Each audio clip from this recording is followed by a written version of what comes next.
Thank you so much. Can everybody hear on this microphone? My task here, before we come to questions, is to let Orit and Aviram do their own talking. They come to you at a moment where there is a mooted deal. It's for that reason, a mooted deal for the release of hostages, it's for that reason that I want to ask you to do that rarest of things. I want you to turn your phones to silent, and if there should be any report about anything, I ask you not to refer that to anybody here this night at all, for reasons of obvious sensitivity and consideration. With that, Orit, I'd like you to begin by telling the people your story. You want to start with the video? So they'd like to begin by showing the video of their son.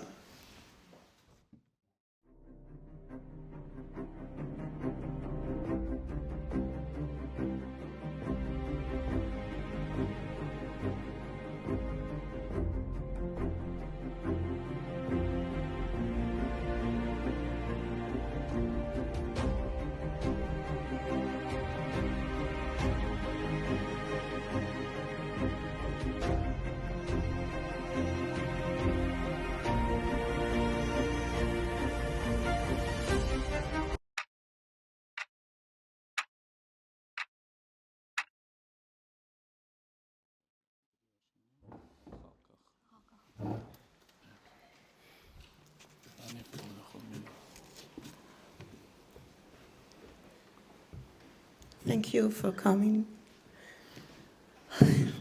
to hear my story.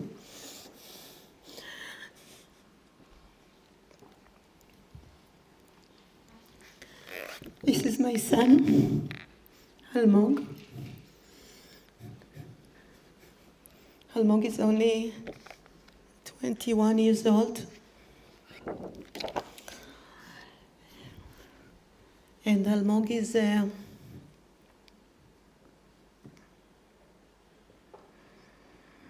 he is a guy with values, smart,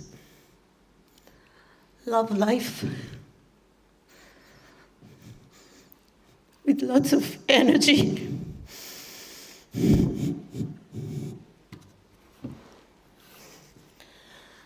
My son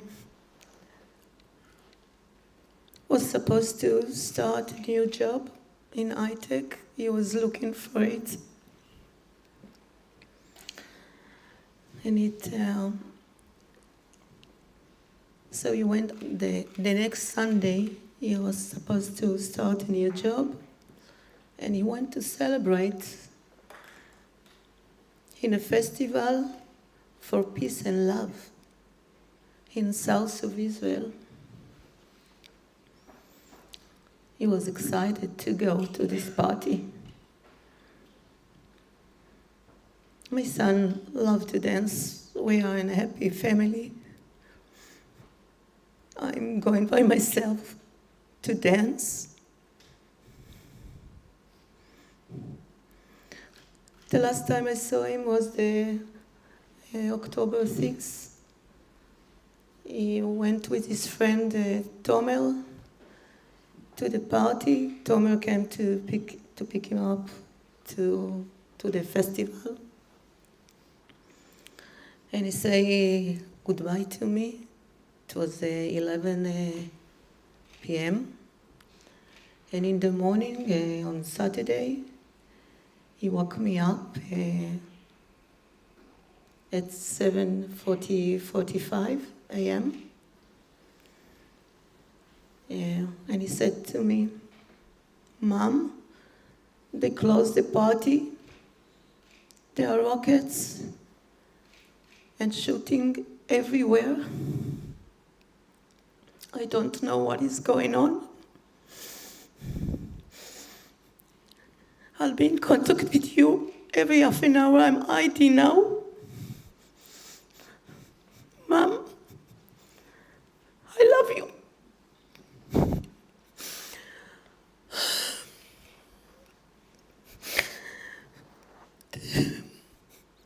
Since then, I don't have any contact with him.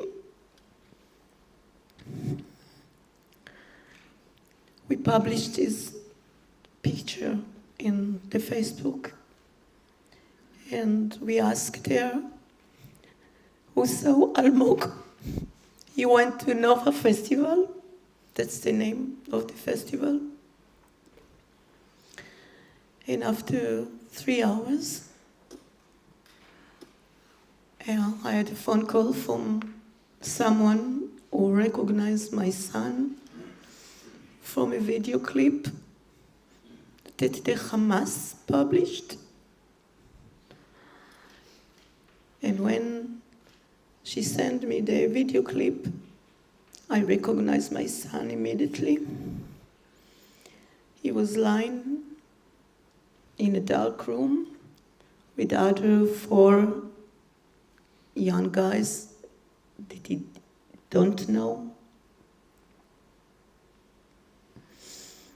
Some of them were tied on their hands, beaten, and my son lied on the floor. He covered his face with his hands, and he was frightened.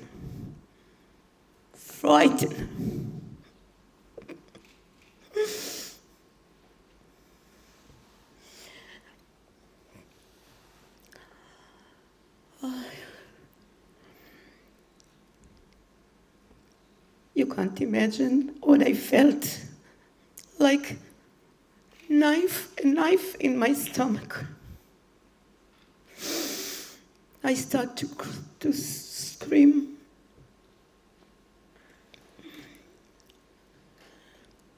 I called my daughter. She knew from someone else who sent her the video clip. My brother called me. I told him, it's horrible.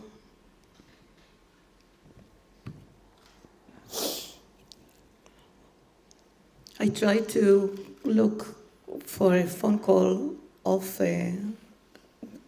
Tomer's parents, his friend who went with him to the party.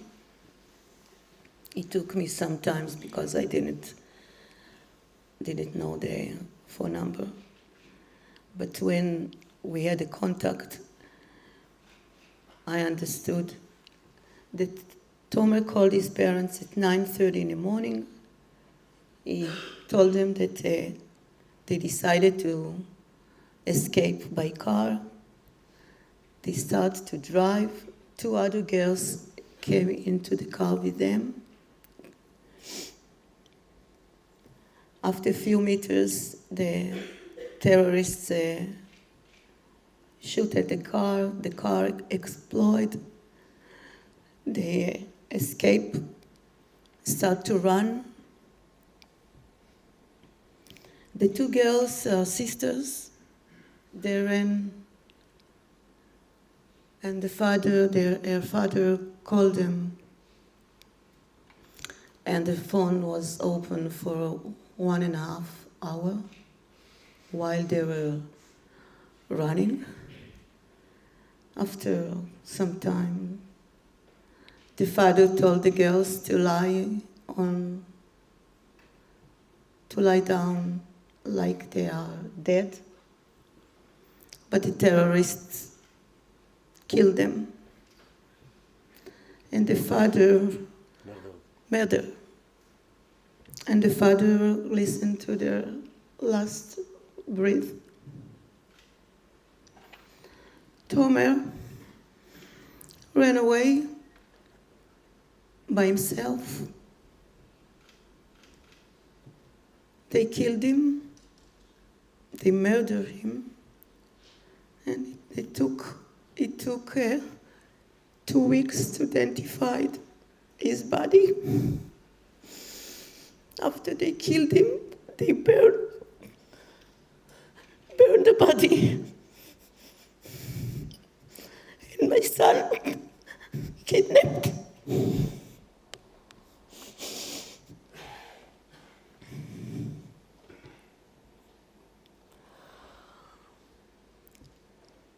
My son is all my world. It's so hard to see the empty bed.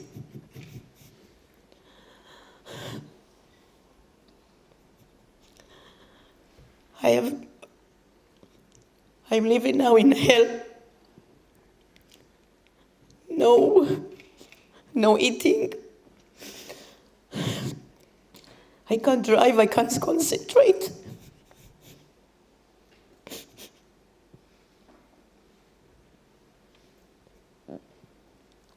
No sleeping. Thinking all the time about how can I bring him back home.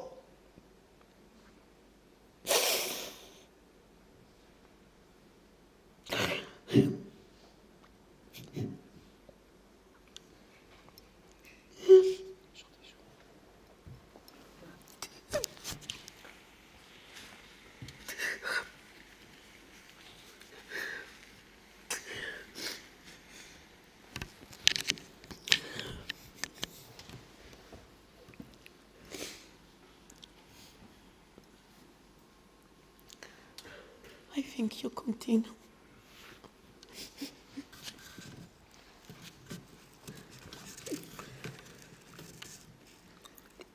Almog is hostage for 45 days. I believe it's 45. Almog is hostage in Gaza Street for 45 days. We haven't heard from him. We don't know his situation. We don't know if he got hurt. We know that he arrived his captivity healthy, on his feet. But 45 days have passed, and we have no idea what's going on with him. And he is just one example. There are more 237 hostages, I believe. It's changing every day, so I'm not sure about the number. And we don't know anything about their situation. The first thing we would like to know, this is the first goal of coming here and telling our story, is to get help, to know from Red Cross or from UN or from any organization in the world to enter the Gaza Street and just see what is their situation. If they need medicine, if they have other needs. There are lots of hostages who arrived injured to Gaza Street. This is the main goal, or the immediate goal. Another goal that we have, I imagine all the time, a big sand clock that is in Almog's room and is ticking. It's ticking all the time, and every minute counts, every hour, every day. And this is, from this feeling, this is the incentive to come every day, to wake up every day, and to think what we are doing today to bring him back. What does it mean to bring him back? Because I can't go to Gaza Street and pull him off the caves or the tunnels or the basements or what it is. What we decided to do is to bring the awareness of the hostages and Almog specifically to the world. We would like you and everyone in the world talking about it every day, waking up like us in the morning and say what we can do to bring him back. This is the main thing that we would like to do. And if you'll talk about it, and we will talk about it, and others will talk about it, our government, the Israeli government, can't let it go, can't say that the hostages is less important and beating the Hamas is more important. For us, bringing the hostages back, it's like the beginning of the recover, or we are in Bet Knesset, the tikkun. We would like to make a tikkun. And it can't start without the hostages. After the hostages will come back home, and not in body bags, because we received 2 hostages last week in body bags. We changed now the slogan to bring them home now alive. It's not enough to bring them back, because if they come in body bags, the tikkun won't happen. And we have a lot of things to do to recover Israel. We have lots of work, not just military, civilian. You see here my sister. Although she's crying, she's very, very, very strong. Coming here, talking with you, needs lots of forces, a lot of energy.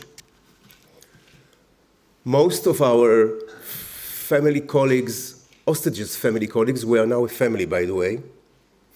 We didn't pick this family, but we are one of it, are not functioning. Most of the families are not functioning. 20% of the families are functioning, and 80% are still don't process the situation of the tragedy they passed. And they can't get out of their houses or their beds to fight for their hostage. So brothers or uncles or cousins are doing it for them, but you have to understand, 20% are functioning and fighting, and other 80 are still processing the situation.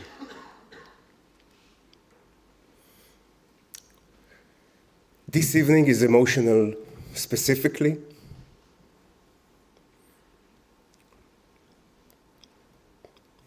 Somewhere in Tel Aviv, our government is sitting now, and they have to decide about a deal. I have no details about the deal. I know what you know, I believe. The press, all the time, giving us details, which I know that most of them are not right. Yesterday, we talked with the press in the Israeli embassy, and I asked the press to be very specific with the details that they're giving, because every detail for their story is stabbing our stomach of the families. For us, every little detail, if he's eating, what he's wearing, if he's brushing his teeth, it's important. For the media, it's a story, maybe nice story, maybe attractive story, but for us, it's reality. It's reality. It's impossible to describe the roller coaster that we are living on all the time. So, what we need from you, it's a little bit of sympathy. Sympathy, it's nice, but it's not enough. We liked it very much in the first few weeks, but we understand that it's not enough. So what we need you to do, please, we ask you to do. Not we tell you to do. Sorry that I'm talking this way. We need you to first enter the pages of the hostages every name of hostage have an Instagram page or a Facebook page. See their stories. Publish them. Talk with your neighbors. Talk with your families. Talk with your business partners. Talk with everyone you can. Even talk with the politicians you know, local politicians, local influencers. Talk with them all day long. Talk with them. Talk about them, the hostages. And then we would like you to press the UK government that she'll talk with first the Red Cross to enter inside Gaza Street to bring us a picture of the medical situation, and then to all the time press on a deal. If there will be a deal tonight, it will be a deal for some of the hostages. I don't know even to tell what and how, but it will be some.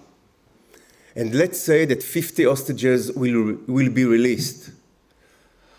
Our new nightmare is that the others will be rotten in the basement, like Ron Arad, like Oron Shaul and Adar Goldin. This is our new nightmare. So we have nightmare after nightmare after nightmare, and those nightmares are reality. It's not nightmares. We can't awake from it. All we want is to stay at bed, not to do anything. But we have to do, and we ask you to help us. And I believe that together we can do things. And I believe that this humanity matter, which is not political, it's not just Jewish matter, it is a humanitarian. And this is the slogan that I ask you to go with. It's a humanitarian matter. People have been kidnapped from their beds or from a musical festival.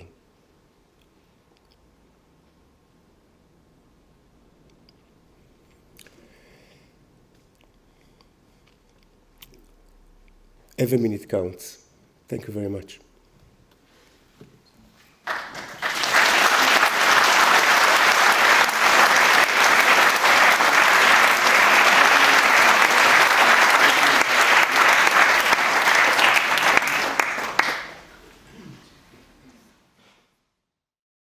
חיוך, אלמוג, יש לך חיוך כובש.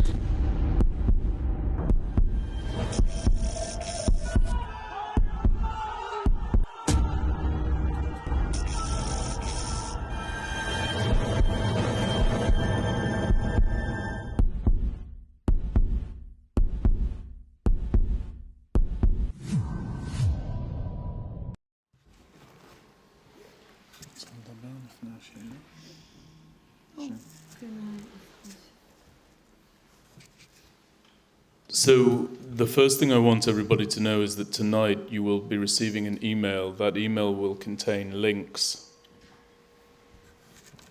Is there some reverberation? No? You can hear me? That email will contain links to what Aviram mentioned.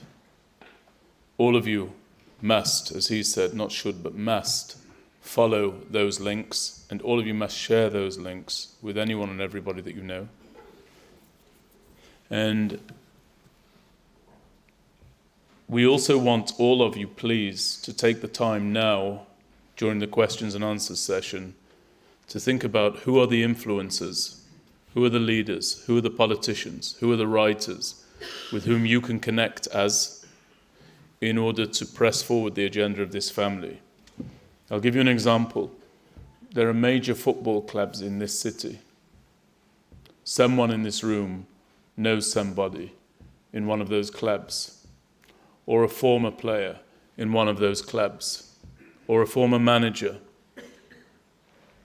or a commentator who will make a statement along the lines of kidnapping kids is offside, or kidnapping kids is not fair play, or kidnapping kids is out of bounds, or taking hostages is offside, whatever the iteration may be. Someone in this room knows somebody, and I want us to meet those people. And the reason for that is because the context of what has taken place is being buried beneath the headlines that are being circulated throughout the media here in the United Kingdom about Israel's questionable, according to the media narrative, the false media narrative, questionable actions inside the Gaza Strip.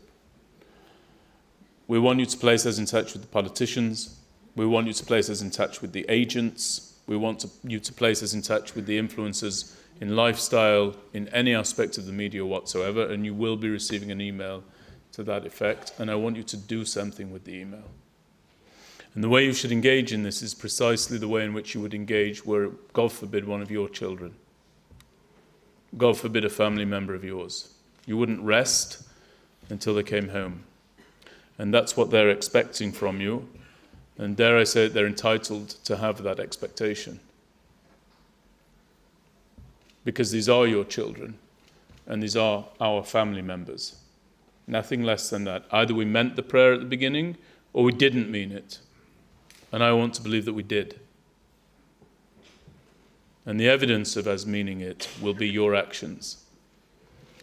With that, what we're going to do is we're going to take some questions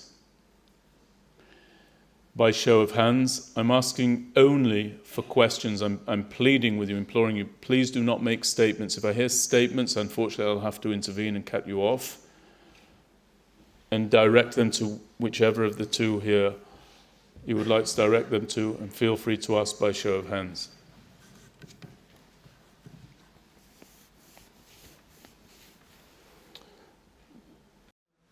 Should we be doing what we can to pressurise the Red Cross, which is one of the worst factors of this whole thing, and what can we do to try and get to them, because it's so completely outrageous?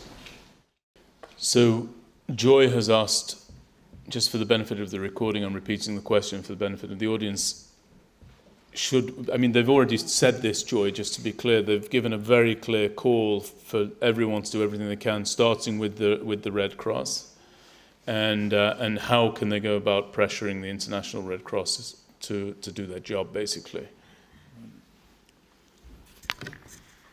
First, we met representative of the Red Cross in Greece last 2 weeks, before 2 weeks. And he told us very directly that the Hamas not allowed the Red Cross enter the field, and they can't do anything. And when we asked him to declare what he just told us publicly, he refused. Yeah, he refused. And I just started to think about the funding of the Red Cross, because if he's not doing his job, who's funding him? For what?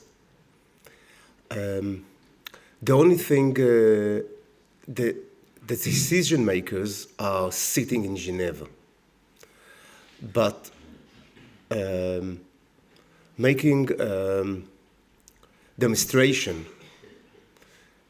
next to the Red Cross offices in London or Manchester or whatever they sit here in England, it's working. It's working. We have been there in Tel Aviv, in the Red Cross offices in Tel Aviv. About 1,000 people came. Most of them were doctors and nurses and medical staff. And it was a very big demonstration. And I think the pressure is working. Slowly, not effectively, but working.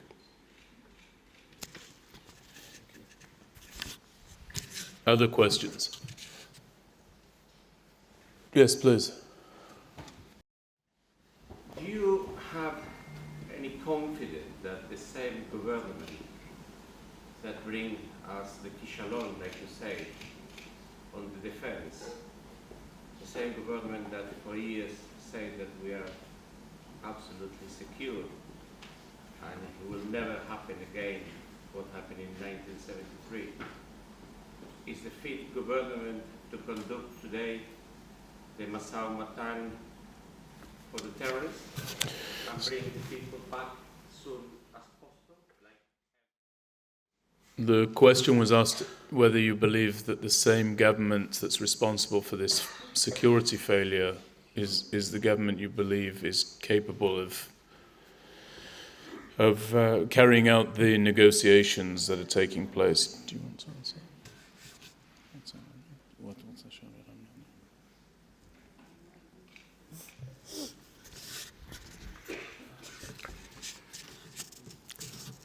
I will tell you frankly. Personally, I don't support this government. But this is what we have. This is the only government we have. And I know that they are working because we meet with them all the time. Last night, the cabinet, Bitchoni, the security cabinet met about 90 or 100 people from the families. And they talked with them. It was the first time, by the way, with lots of pressure that we pressed the government to meet with us, the cabinet members to meet with us. Before I came to UK, I met two members of the cabinet, Gantz and Eisenkot, which told us about the same what they said yesterday. If I like it, I don't like it, this is what we have. I believe when the war ends, when the hostages will come back, we have to deal with it. This is one of our matters to deal. But I believe it won't happen now. It won't happen now, these days. Now we must bring them back before judge, before we ask questions the government. Now it's the time to bring them back, not dealing with politics. This is our government, and I have no choice. I have to trust them.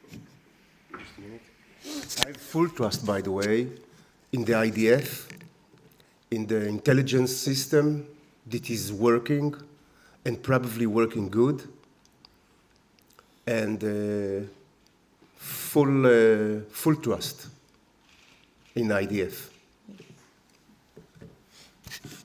I think we'll take just a couple of last questions. Anybody else have a question? You shouldn't be backward in coming forward. If you have a question, it'll help. The question that you have on your heart probably is a question on the heart of many others. Does anyone else have a question? Yes, madam. How does the adverse media presentation of what's going on in Gaza and in Israel affect your campaign? It hurts us so much, it must really hurt you as well. The question is, how does the adverse media covering the situation in Gaza affect your campaign to bring not just Almog, but the family's campaigns to bring the hostages home? Do you feel that? Do you pay attention to it? Do you know if it's having an impact?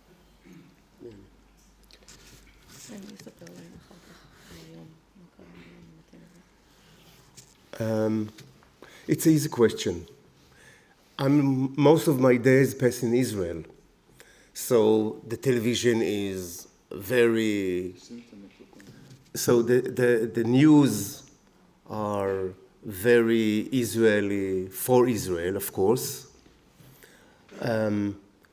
I met in the last 3 days that we are here with several communities, Jewish communities in London, and I understand that the media is not even here or is covering more the damages of the houses in Gaza than the story of the hostages.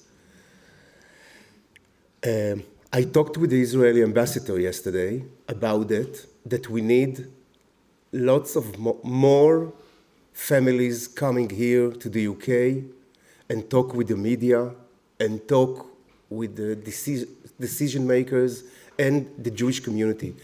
I understood that coming here, talking with you, giving you new forces to deal with the narrative that is running in the media, because we have to turn it around.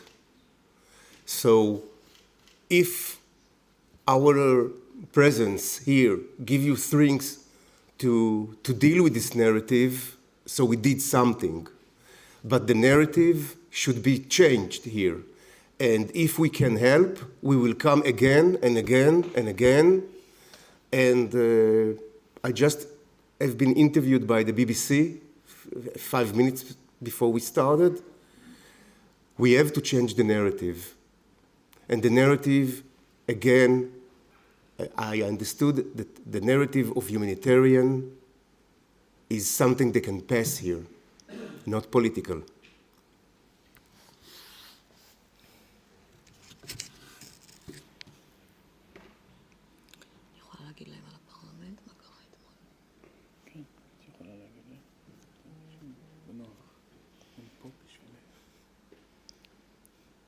Yesterday we went to the parliament,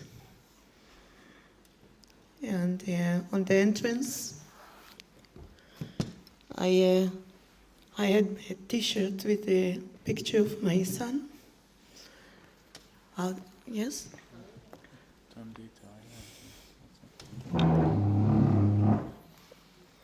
I came with this T-shirt, and on the entrance they saw the T-shirt and they asked me to take it out, to take it off. And I came with this picture, this poster, and they're not allowed me to take it inside. After 3 people who came, officers came from the security. And I told them, it's my son. It's not political. They didn't allow me to take this. I had to take it off and to change. This is your government.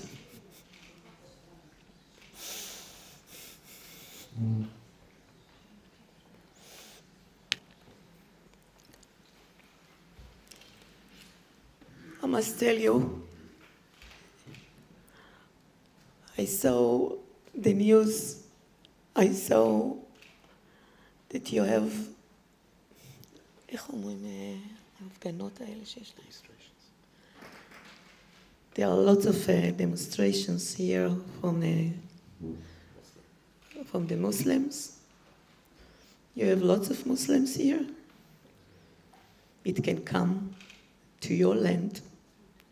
If it happened in our land, in Israel, it can happen here. And you must be careful. Open your eyes. I told my son, I asked him, where is the party? He said to me in Kibbutz Reim. I said to him, it's very close to Gaza. So he said, so what? They have permission. They got from the army. They got from, איך זה פיקוד העורף? איך? They got from the police. It was so, it was okay. He went to celebrate, and he didn't come back. He was kidnapped, and now he's in Gaza. And I need your help. all the connections. I decided to walk. We decided to bring it back. We will do everything. I'll cry everywhere. And I tell my story. And I need your help. By bringing it my story, and there are so many stories. My story is little. There are families that have the kids there, and the mother, and the grandmother. Horrible stories. They raped them. They've done horrible things. They are masters. And you live with masters here. Like we were... איך אומרים, יאירים? We were... Arrogant. We were arrogant. We heard soldiers told us that they... I can't explain. You can...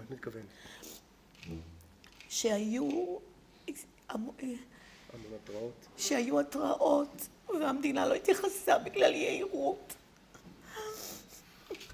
זה מה שאני רוצה להגיד. I agree with Orit, with my sister. We were arrogant. We thought we handle, we control, we are strong. We are safe. We are huge country with lots of tax, lots of technology.